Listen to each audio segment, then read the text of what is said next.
Why was one of the most mysterious books of prophecy deliberately left out of most Bibles? And could this missing text hold visions of the end times, seen thousands of years before the Book of Revelation was even written? The Book of Enoch is one of the strangest and most fascinating writings to survive from the ancient world. For centuries, it circulated among early Jewish and Christian communities. Some church fathers quoted from it. The New Testament itself seems to echo its words. Yet today, for most Christians, it has become a forgotten relic, excluded from the official canon of Scripture. Why? Scholars often say it was too controversial, too strange, even too dangerous. And perhaps it was, because within its pages, Enoch describes visions so powerful, so otherworldly, that they seem to pierce straight through time itself, revealing scenes that mirror the very climax of Revelation. Think about this. The Book of Revelation was written near the end of the 1st century, after the Apostle John was exiled to the island of Patmos. But Enoch lived thousands of years earlier, before the flood, before Moses, before Abraham. According to Genesis, he was the man who walked with God and was suddenly taken away, vanishing from the earth without experiencing death. What happened to him in that heavenly journey? And what did he see? The opening chapters of Enoch tell us that this man was not merely lifted into heaven. He was shown visions of cosmic judgment, angelic rebellion, and the final renewal of creation. He claimed to see the throne of God, fiery rivers of light, angelic hosts awaiting their orders, and even the coming of a mysterious figure called the Son of Man. These are not vague dreams or poetic metaphors. They are detailed, cinematic accounts that sound uncannily like the visions given to John in the Book of Revelation thousands of years later. And that raises a question so startling, it cannot be ignored. Did Enoch see the same end times that John later recorded? Could it be that God gave him a glimpse of the final judgment, a vision so profound that early Christian leaders feared its power and chose to silence it? This is why the Book of Enoch has always been shrouded in mystery. For centuries it was lost to the Western Church, hidden away in the deserts of Ethiopia, preserved only in ancient manuscripts. When explorers finally brought it back to Europe in the 18th century, the shock was immediate. Suddenly, scholars were confronted with an ancient text that not only spoke of angels, demons, and cosmic judgment, but that echoed themes and imagery already familiar in Revelation. And yet, few preachers speak of it today. Most Christians have never read it.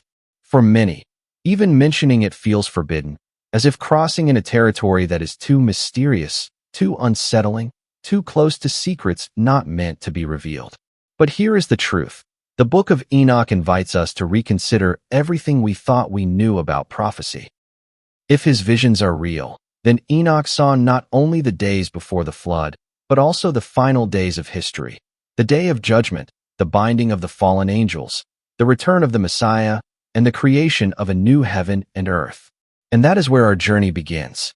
Because when we open the pages of Enoch and compare them with Revelation, we find connections so precise, so haunting, that they cannot be ignored. In fact, some passages feel as though John himself must have been standing in Enoch's shadow, hearing the same thunderous voice, gazing into the same burning light, and recording the same ultimate destiny of humanity. But there is one vision in particular that stands out above the rest. A vision so extraordinary, so overwhelming, that once you hear it, you cannot forget it. It is the moment Enoch is carried into heaven and brought before the throne of God. There, he sees blazing fire, rivers of light, and angelic beings beyond number. And the question we must ask is this: was Enoch standing before the very same throne later described in the Book of Revelation? That mystery is where we now turn. When Enoch was taken up into heaven, he did not simply step into silence. He was ushered into a realm of overwhelming power, light, and sound. Imagine for a moment what it would be like for a mortal man, still clothed in flesh and blood, to stand where no human eyes were meant to see. Enoch tells us he was brought into chambers of fire, where walls themselves burned with brilliance, and rivers of living light poured forth like streams of molten glass. Around him were beings unlike anything on earth, angels of immense stature, shining brighter than the sun, clothed in garments of white flame. Their voices thundered like waterfalls, echoing through the heavens with chants of holiness. Each movement carried weight, as if the very air bent beneath their presence.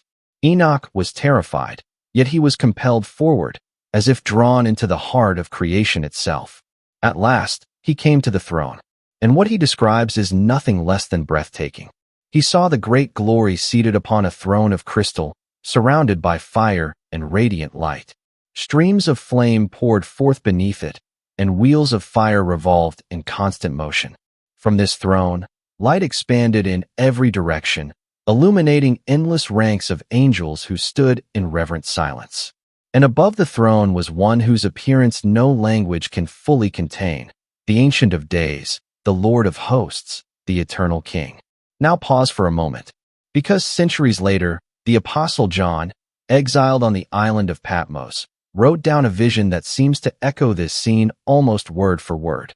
In Revelation chapter 4, John describes a throne set in heaven, surrounded by a rainbow like emerald, with lightning and thunder proceeding from it. He sees 24 elders clothed in white, casting their crowns before the throne, and 4 living creatures full of eyes, crying day and night, "Holy, holy, holy is the Lord God Almighty, who was, and is to come." The parallels are undeniable. Both men, separated by thousands of years, describe a throne blazing with light, surrounded by heavenly beings in ceaseless worship. Both witness fire, sound, and radiant glory flowing out from the throne, and both are overwhelmed by a presence too vast for human comprehension. What does this mean? It suggests that Enoch and John may have been granted visions of the same eternal reality, the same throne room, the same heavenly court, the same God whose rule spans all ages. If true, then Enoch's vision is not only ancient but timeless, confirming that God has revealed the end from the beginning, showing consistent glimpses of his throne to chosen witnesses across history. But there is something more here. Enoch's vision is filled with a sense of impending judgment. The fire that surrounds the throne is not only beautiful, it is consuming. The river of light is also a river of fire, prepared to sweep away all corruption. Angels do not only sing, they stand ready as ministers of judgment, waiting for the command. This is where the vision takes on a haunting weight. Because if Enoch saw the same throne as John, then what follows in both accounts is not merely worship, but the preparation for judgment. In Revelation, immediately after John sees the throne, the seals of destiny are opened, the scroll that unleashes famine, war, and destruction upon the earth. In Enoch, immediately after beholding the throne, he witnesses the fate of the rebellious angels, the watchers, who are cast down into chains. So once again, we are left with a question that shakes us to the core. Did Enoch, thousands of years before the time of Christ, stand before the same throne of judgment later revealed in Revelation? And if so, why was he chosen to see it? The answer may lie in what came next. Because after Enoch beheld the throne, he was shown visions of fallen angels, chained in darkness, awaiting their sentence. And this detail opens a chilling doorway into one of the strangest and most unsettling prophecies of the ancient world. Have you ever wondered why the Bible speaks of angels who did not keep their proper domain, but left their own abode, and are now reserved in everlasting chains under darkness for the judgment of the great day? Who were these angels, and what did they do that was so terrible their punishment became a warning across all of history? Enoch tells us the story in haunting detail. He describes a group of heavenly beings, called the Watchers, appointed to observe and guide humanity. But their mission twisted into something darker. Drawn by the beauty of human women, they made a fateful decision to descend upon Mount Hermon and bind themselves with an oath to take wives from the daughters of men. This act shattered the order of heaven and unleashed consequences that rippled across the earth. From these unions came the Nephilim, giants of terrifying power and insatiable hunger. Ancient traditions portray them as beings who devoured not only the food of men, but eventually the men themselves. The land shook under their violence. Humanity, once innocent, became stained with corruption, bloodshed, and fear. But the sin of the Watchers went further than forbidden desire. They brought with them forbidden knowledge. One taught the art of weapon making, forging swords and spears that magnified human violence. Another revealed the secrets of enchantments and sorcery, twisting the unseen world into tools of manipulation. Still another disclosed the mysteries of the stars and signs, leading humanity into false worship. Skills that might have been harmless in heaven became poisonous on earth, feeding pride, greed, and endless war. Imagine the terror of those days, a world overrun by beings larger and stronger than men, armed with weapons humanity was never meant to wield, guided by arcane arts that blurred the line between the natural and the supernatural. The cries of the oppressed rose to heaven, and God heard. It was then that Enoch, the righteous man who walked with God, was summoned into the role of messenger. He stood before the watchers as the voice of divine judgment. His words, preserved in the Book of Enoch, echo like thunder. You were in heaven, but its secret had not yet been revealed to you. You knew worthless mysteries, and these in your hardness of heart you have related to women. Through these mysteries women and men work much evil on earth. The watchers begged Enoch to intercede on their behalf, to write a petition that their punishment might be lessened. But when Enoch carried their plea to the throne of God, the answer was absolute. There would be no pardon. Instead, God decreed their fate. They would be bound in chains beneath the mountains, imprisoned in darkness until the final judgment. Their offspring, the Nephilim, would destroy each other in a great flood of violence, and the coming deluge of waters would wipe away their memory from the face of the earth. This moment is more than ancient myth. It is a warning. Revelation echoes it when it speaks of angels bound at the river Euphrates, awaiting release at the appointed time. Jude recalls it as proof that not even angels escape judgment when they rebel.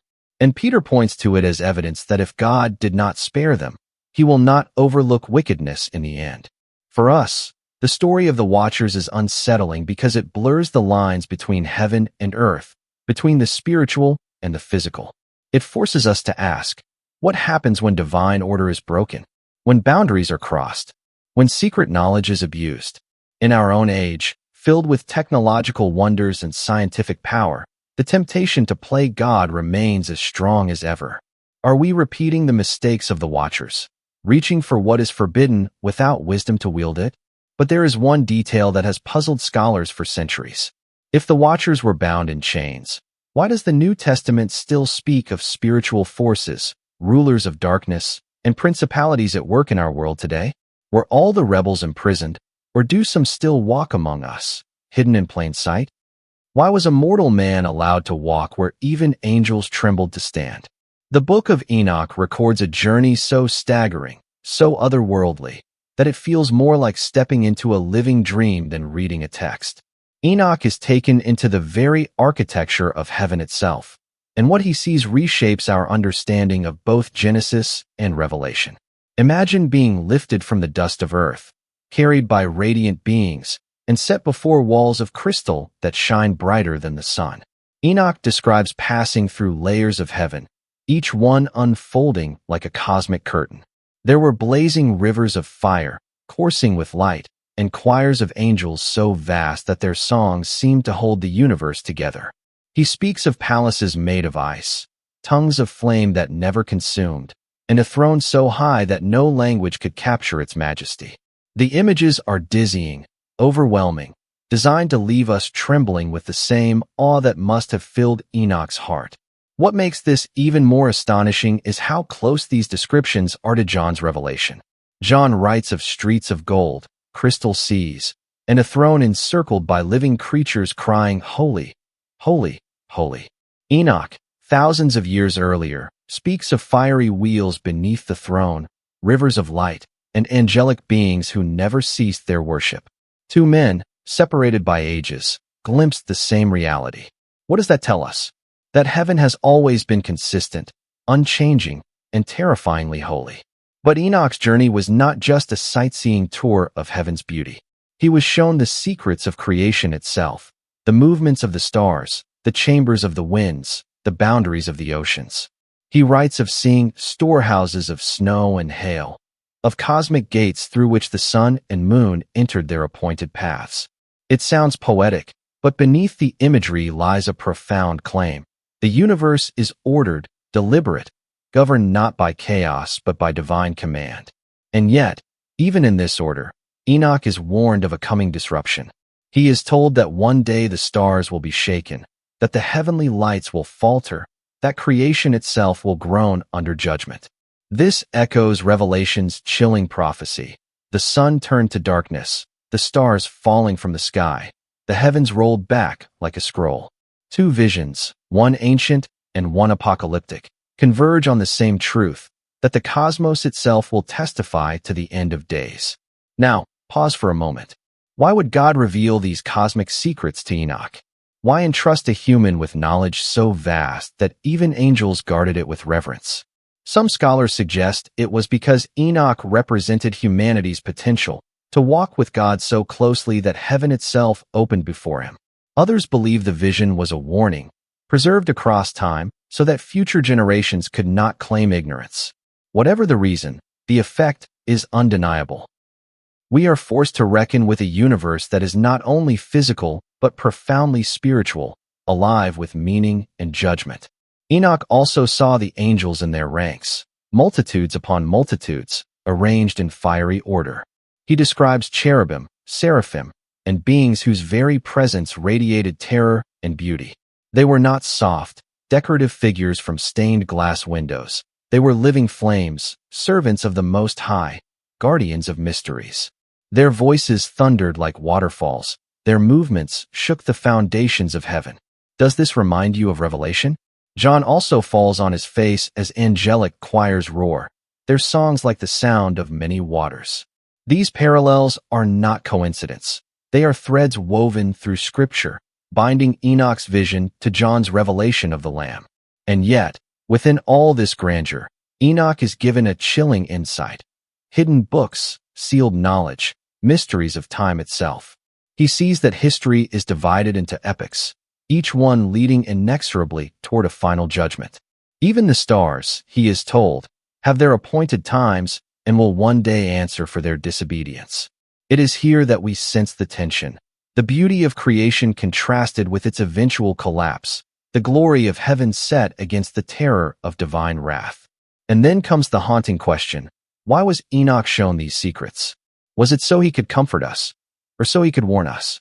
Because if heaven itself will one day tremble, what of the earth? What of us? And here lies the cliffhanger. Enoch is about to be shown not just the mysteries of heaven, but the destiny of the Son of Man, the figure who will bring both salvation and judgment, a figure the New Testament will later reveal in breathtaking clarity. But why would Enoch, centuries before Christ, be given this vision? That is the mystery we face next. What if the earliest vision of Christ's return was not in the New Testament, but in the ancient Book of Enoch? Centuries before John wrote Revelation, Enoch described a figure unlike any other, a chosen one, radiant with divine authority, seated beside the throne of God. He calls him the Son of Man. But here is the mystery. Why does this title appear in Enoch's vision long before Jesus ever used it to describe himself? In Enoch chapter 48, we read of this chosen one who existed before the creation of the world, hidden in the presence of the Almighty until the appointed time. He is given authority to sit on the throne of glory, to judge kings and mighty ones, to bring eternal light to the righteous and unquenchable fire to the wicked. These are not vague images. They sound astonishingly close to Revelation 19, where Christ descends on a white horse, eyes blazing like fire, and the armies of heaven follow him. In both accounts, he is the victorious king, the righteous judge, the one who brings history to its climax. Think of the weight of this. Enoch, who lived in the days before the flood, prophesied the coming of a divine human figure who would rule all nations. Daniel, centuries later, also saw one like a son of man coming on the clouds. Then, in the Gospels, Jesus boldly identifies himself with that same title. And finally, John in Revelation sees the culmination, the Son of Man returning to judge the earth. For voices, separated by thousands of years, yet proclaiming the same figure. Coincidence or divine consistency? But Enoch does not stop there. He also describes the great judgment that will follow the coming of this Son of Man. He speaks of books being opened, of hidden deeds revealed, of the powerful brought low while the humble are lifted up. He sees sinners cast into a valley of fire, while the righteous inherit a world of peace. Once again, the parallels with Revelation are unmistakable. Revelation 20 speaks of the books opened, the dead judged, death and Hades thrown into the lake of fire. Both texts declare the same terrifying truth. Nothing hidden will remain concealed, and every life will stand before the throne of judgment. Here is where the abyss deepens. Enoch's vision goes further than Revelation in one striking detail. He speaks of history divided into weeks, 10 great epochs of time. In the final week, the wicked are destroyed, the heavens pass away, and a new creation emerges. Does this remind you of Revelation 21? John also sees a new heaven and new earth, a holy city descending from above, a place where God dwells with his people and wipes away every tear. The parallels are breathtaking. Enoch's prophecy anticipates the very heartbeat of Revelation's climax, the end of sorrow, the death of death, and the birth of a world remade. But let us not move too quickly to comfort, because Enoch, like John, lingers on the terror of judgment before the promise of new creation. He describes kings and rulers trembling, unable to hide from the presence of the chosen one. He sees sinners begging for mercy as fire consumes the world. These are not images meant to soothe, they are meant to shake us awake. And the haunting question presses closer. If Enoch saw this thousands of years ago, how much closer are we now? Think about our own time. Violence, corruption, nations rising against nations, truth twisted and mocked. Enoch describes a world as in the days of Noah, a world of lawlessness and pride. Jesus himself echoed this in Matthew 24, warning that the last days would mirror the chaos before the flood. Could it be that what Enoch saw is unfolding before our very eyes? Could it be that we are living in the very week of history he foresaw? And yet, in the midst of this dread, a promise glows like a flame. Enoch assures us that the righteous will inherit light, joy, and peace. Revelation echoes the same hope. Those who overcome will inherit the new creation. The vision is not only of judgment, but of restoration, of a world where justice reigns and evil is no more. It is both warning and hope, terror and comfort, abyss and climax. But here lies the mystery that still unsettles scholars. How could Enoch, long before Christ, describe the Son of Man with such precision? Was it pure prophecy, a revelation of the future Savior?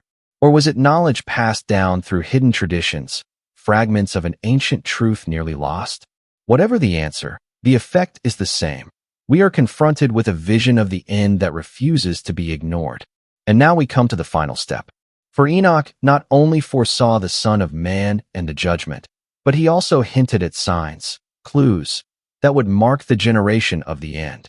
Signs that point forward, not just to a distant apocalypse, but to our own time. The question is unavoidable. Are we the generation Enoch saw? That is what we must confront next. If Enoch truly saw the end of days, then his words are not just ancient curiosities, they are warnings for us. In his final visions, Enoch speaks of a world collapsing under violence, deception, and corruption. He describes generations turning away from truth, rulers devouring their people, and a society so hardened in wickedness that judgment became inevitable. Does that sound distant or disturbingly close to the headlines we scroll through every day? Enoch says that in the last days, humanity will be as in the days of Noah, a world overflowing with bloodshed, lust, and rebellion. Jesus himself repeated this prophecy in Matthew 24. As it was in the days of Noah, so shall it be at the coming of the Son of Man. This is not coincidence.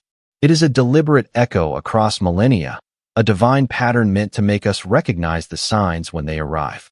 And when we look at our generation, global wars, moral collapse, technologies that both connect and enslave us, the reflection is unsettling. But Enoch gives even more chilling detail. He warns of fallen angels, the Watchers, whose corruption once filled the earth with violence. He describes them teaching forbidden knowledge, sorcery, bloodshed, manipulation of creation itself. And while his words are ancient, don't they sound eerily modern? Genetic manipulation, weapons of unimaginable destruction, knowledge that can either heal or devastate. We live in an age where humanity itself is tampering with the boundaries of creation. Could this be what Enoch foresaw? Revelation sharpens the same warning. John speaks of demonic forces unleashed in the last days, deceiving nations, performing signs, leading kings into battle. The world will be intoxicated by power, blinded by lies, and carried toward a final confrontation. Enoch's prophecy and John's vision converge here, a world trembling under the weight of its own rebellion, poised on the edge of judgment. And here is where the abyss meets us personally. Because prophecy is never meant only for scholars or theologians. It is meant for you, for me, for all of us.